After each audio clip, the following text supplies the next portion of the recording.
शालिनी जी भी है। मेरा बेटा जो है म्यूजिक स्टार। कहाँ से गाना होता है बेटा? बगल में देखिए ना कौन बैठे हैं हैं? बगल में डायरेक्टर बगल में हमारा छोटा भाई प्यारा विध्वंस बैठा हुआ है। और गोल्डी भी अभी है।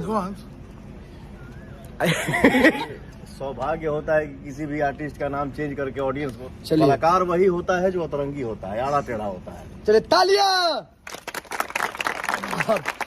मीरा म्यूजिक के लिए आप क्या बोलना चाहेंगे? तो हमारे बच्चे हैं म्यूजिक सब स्टार। लोग बच्चे हैं। सब लोग बच्चे, सब लोग के दादा हैं यहाँ। सब लोग भाई हैं। तो इनके मम्मी जी का नाम है मीरा जी, वो हमारी भाभी लगती हैं। और बच्चे का जो कैरेक्टर है रियल जीवन में, उसी कैरेक्टर के ऊपर ये गाना बनाया है, जिस गाने का टाइटल है चूल्हा अलगे।